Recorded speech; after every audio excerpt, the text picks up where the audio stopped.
Welcome to Chitra's cooking feast. இன்றைக்கி வீடியோவில் protein சத்து நிறைந்த முளைக்கட்டிய பச்சைப்பயிரில் ஒரு சூப்பரான சைட் டிஷ் நம்ம எப்படி செய்கிறதா பார்க்க போகிறோம். இந்த சைட் டிஷ் பார்த்திங்கன்னா சப்பாத்தி பூரி சாதத்துக்குலாம் ரொம்ப அருமையாக இருக்கும். இந்த ரெசிபியை பார்க்குறதுக்கு முன்னாடி நம்ம சேனலை சப்ஸ்கிரைப் பண்ணாமல் பார்த்துட்டு இருந்தீங்கன்னா சேனலை சப்ஸ்கிரைப் பண்ணிக்கோங்க. இப்போ வாங்க இந்த ரெசிபி எப்படி பண்ணுறது நம்ம வீடியோக்குள்ளே போய் பார்த்துடலாம். 1/4 கிலோ முளைக்கட்டிய பச்சைப்பயிறு எடுத்திருக்கேன். 2 நாளைக்கு முன்னாடி ஊற வச்சு முளைக்கட்டி எடுத்து வச்சுருக்கேன். இப்போ இந்த பச்சைப்பயிரை ஒரு குக்கரில் சேர்த்துக்கலாம். 1/2 ஸ்பூன் அளவுக்கு தூள் உப்பு சேர்த்துக்கிறேன். 1/4 ஸ்பூன் அளவுக்கு மஞ்சள் தூள் சேர்த்துக்கலாம். 1/2 டம்ளர் அளவுக்கு தண்ணி விட்டு ஒரு 2 விசில் விட்டு வேக வச்சு எடுத்துக்கலாம். இப்போது ஒரு பாத்திரம் வச்சுருக்கேன். இதில் 2 ஸ்பூன் அளவுக்கு கடலை எண்ணெய் சேர்த்துக்கலாம். 1/4 ஸ்பூன் அளவுக்கு சீரகம் சேர்த்துக்கிறேன். சீரகம் ஃப்ரை ஆனதும் 2 வெங்காயம் பொடியாக கட் பண்ணது சேர்த்துக்கிறேன். வெங்காயம் சேர்த்துட்டு நல்லா வதக்கிக்கோங்க.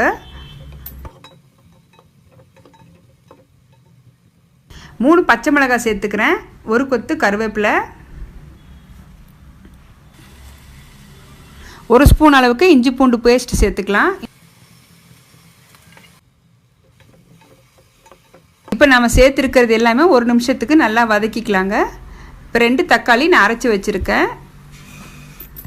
தக்காளி சேர்த்துட்டு 1/4 ஸ்பூன் அளவுக்கு மஞ்சள் தூள் சேர்த்துக்கிறேன்.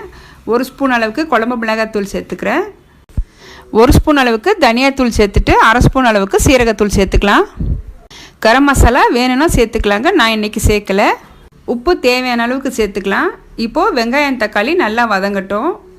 இந்த கிரேவி ஒரு 10-15 நிமிஷத்துலேயே நம்ம ரெடி பண்ணிடலாங்க. இந்த டேஸ்ட்டு பார்த்திங்கன்னா ரொம்ப சூப்பராக இருக்கும். கண்டிப்பாக மிஸ் பண்ணாமல் நீங்கள் ட்ரை பண்ணி பாருங்கள்.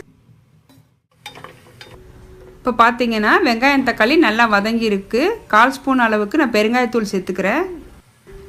இப்போ இது கூடவே நம்ம வேக வச்சு வச்சுருந்த பச்சைப்பயிறு சேர்த்துக்கலாம். பச்சைப்பயிறு பார்த்திங்கன்னா நல்லா வெந்திருக்கு. 2 விசில் விட்டு நம்ம எடுத்துருக்கோம். பச்சைப்பயிறு மேஷர் வச்சு லைட்டாக மசிச்சு விட்டுக்கலாங்க. பச்சைப்பயிறு ஒன்றும் பாதியாக நம்ம மசிச்சு விட்டால் நமக்கு கிரேவி சாப்பிடும்போது நல்லாயிருக்கும். இப்போது மசிச்ச இந்த பச்சைப்பயிறு இந்த கிரேவியோடு சேர்த்துக்கலாங்க. சேர்த்துட்டு நமக்கு தேவையான அளவுக்கு தண்ணி சேர்த்துக்கலாம்.